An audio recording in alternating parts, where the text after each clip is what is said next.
Pollution control board అధ్యక్ష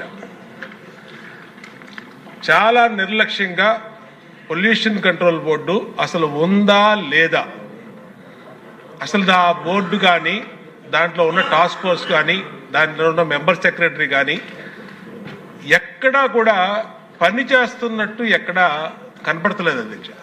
ఏదన్నా పని మీద వెళ్తే డిప్యూటీ సీఎం గారి పేరు చెప్తున్నారు అధ్యక్ష. ఆయన చేయొద్దన్నారు, ఆయన ఆఫీస్ నుంచి చెప్పాలి, ఆయన మాట్లాడాలి, ఆయన వెళ్తే కలవట్లేదు అని డైరెక్ట్గా చైర్మన్ గారు చెప్తారు అధ్యక్ష. అంటే ఎందుకు మాట్లాడుతున్నాం అధ్యక్ష, ఇప్పుడు ఈ ప్లాస్టిక్ని నిరోధించడం ఇది ఒక ఇష్యూ అయితే దానికి డిప్యూటీ సీఎం గారు చెప్పారు, అది బ్రహ్మాండమైనటువంటి ప్లాన్, యాక్షన్ ప్లాను. దాన్ని నిర్వహించి ఎమ్మెల్యేలు ప్రజాప్రతినిధులు అందరూ బాధ్యత తీసుకుంటే బ్రహ్మాండంగా జరుగుతుంది అధ్యక్ష. కానీ ఫ్యాక్టరీల పొల్యూషన్ అధ్యక్ష, ఇక్కడే ఉన్నారు కృష్ణయ్య గారు చైర్మన్ గారు, పెద్ద పెద్ద వాళ్ళందరినీ కూడా వాళ్ళు మరి ఏం ఇన్ఫ్లుయెన్స్కి గురవుతున్నారు తెలియట్లు. కానీ రామ్కి పరిశ్రమ అధ్యక్ష ఈ పొల్యూషన్ దాంట్లో ఆయన కూడా వెళ్ళి విశాఖపట్నంలో ఇన్స్పెక్షన్ చేసి వచ్చారు. ఆయనే చెప్పారు ఆయన నోటెంట చాలా పొల్యూషన్ని డైరెక్ట్గా సముద్రంలోకి వాళ్ళు ఇండస్ట్రియల్ వ్యర్థాలని ఈ ఫార్మాస్యూటికల్ వ్యర్థాలని వదిలేశారని చెప్పారు. అలాగే గౌరవ ముఖ్యమంత్రి గారు కూడా దాని మీద స్పష్టమైన ఆదేశాలు ఇచ్చారు, అలాంటి వాటి మీద చర్య తీసుకోండి అని. దాని మీద చర్య తీసుకోరు అధ్యక్ష. ఏంటంటే మరి ఏం కాంటాక్ట్స్ ఉన్నాయో ఏమి ఇన్ఫ్లుయెన్స్ జరుగుతుందో మాకైతే తెలియదు అధ్యక్ష. అయితే అయోధ్య రామిరెడ్డి వైసీపీ ఎంపీ అధ్యక్ష ఆయన, కాబట్టి మరి ఆయన లెవెల్లో ఏమి ఇన్ఫ్లుయెన్స్ చేస్తున్నారో ఈయన్ని తెలియదు అధ్యక్ష కృష్ణయ్య గారిని. కానీ ఇక్కడ ఏం జరుగుతుందంటే చిన్న చిన్న వాళ్ళు ఏ పరిశ్రమ కానీ, ఇప్పుడు మాధవి గారు చెప్పారు ఈ వాళ్ళ దాంట్లో 5 అడుగులు ఇలాగ పొల్యూషను ప్లాస్టిక్ వ్యర్థాలని మా నియోజకవర్గంలోకి వస్తే కాలువలన్నీ నిండిపోయినాయి. ఎక్కడా కూడా విజయవాడలో పొల్యూషన్ కంట్రోల్ బోర్డు ఉండి కూడా విజయవాడలో పట్టించుకోని పరిస్థితి అధ్యక్ష. కాబట్టి గౌరవ డిప్యూటీ సీఎం గారిని కోరుతున్నాం అధ్యక్ష, పొల్యూషన్ కంట్రోల్ బోర్డుని కొంచెం పనిచేసే విధంగా ఆయన కొంచెం గట్టిగా మందలించాలి అధ్యక్ష. ఆయన చెప్పాలి అధ్యక్ష, ఏదన్నా రిప్రజెంటేషన్ ఆయన దగ్గరికి గౌరవ చైర్మన్ పొల్యూషన్ కంట్రోల్ బోర్డు తీసుకెళ్తే, నేను ఇలాంటి ఎమ్మెల్యేలు చాలామంది చెప్పారు, నా 40 సంవత్సరాల నుంచి చాలామంది చెప్పారని చెప్పి మాట్లాడుతున్నారు అధ్యక్ష. అది కరెక్ట్ కాదు అధ్యక్ష. ఎమ్మెల్యేలు గెలిస్తేనే చైర్మన్ కూర్చున్నాడు అధ్యక్ష అక్కడ. ఆయన గెలిస్తే ప్రభుత్వం రాలేదు అధ్యక్ష. ఎమ్మెల్యేలు అందరూ ఉంటేనే ఆయన చైర్మన్ సీట్లో కూర్చున్నాడు.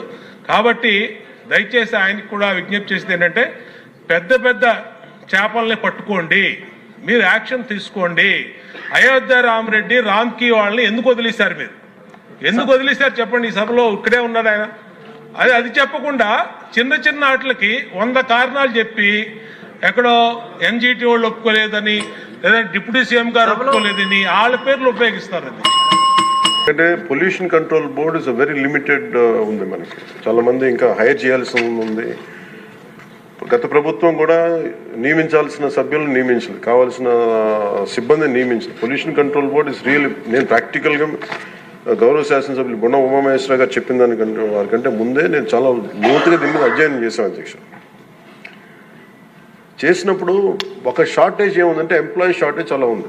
ఎంప్లాయ్మెంట్ చాలామంది ఒక ఎంప్లాయ్మెంట్ ఇంత కావాలంటే దాంట్లో దాదాపు ఒక 2/3 లేదు అధ్యక్ష. వాళ్ళు ఉన్న డిమాండ్కి పెరుగుతున్న గ్రోత్కి దాని తగ్గ మానిటరింగ్ చేయడానికి లేరు ఒక మనుషులు.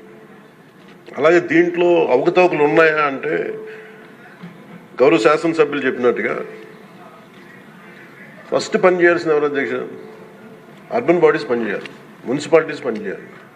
Everything you cannot completely directly correlate with pollution control board.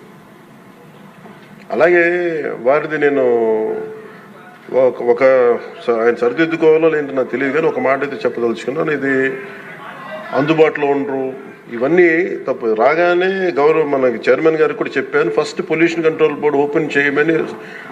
అదొక వాస్తవం ఏంటంటే పొల్యూషన్ కంట్రోల్ బోర్డు సామాన్య మనిషికి సంబంధం ఓన్లీ ఇండస్ట్రియల్ కనెక్టెడ్ అనుకుంటాను. ఇది ఫస్ట్ టైం కృష్ణయ్య గారు వచ్చాక వారికి తెలియజేసిన హీ హ్యాస్ ఓపెన్ ఇట్. ఎవరైనా సరే ఎనీ ఆఫీస్కి వెళ్ళిపోయి మీరు పొల్యూషన్ కంట్రోల్ బోర్డు ఆఫీస్కి వెళ్తే మీకు అది ఓపెన్గా ఉంటుంది. దానికి నేను బాధ్యత తీసుకున్న తర్వాత మొట్టమొదటి చేసిన అధ్యక్ష. కాకపోతే దీని మీద అవగాహన కల్పించాలి, అసలు వెళ్తే కొంత సమాధానం. ఎందుకంటే first of all there is extensive employment shortage ఉంది, దానికి అదొక మేజర్ సమస్య. అలాగే వారు లేవనెత్తింది ఇంకొకటి రామ్కి సంస్థ మీద, వారికి షోకాస్ నోటీస్ ఇష్యూ చేయడం జరిగింది, యాక్షన్ తీసుకోవడం జరిగింది. అలాగే చాలా వ్యర్థాలు వదిలేస్తున్నారు ఇవన్నీ. అంటే ఒక ప్రాబ్లం ఏముందంటే ఏదైనా సరే స్ట్రిక్ట్ యాక్షన్ తీసుకోవాలి అంటే ఎన్ని ఇండస్ట్రీస్ మూతపడిపోతే మనకు తెలియదు అధ్యక్ష.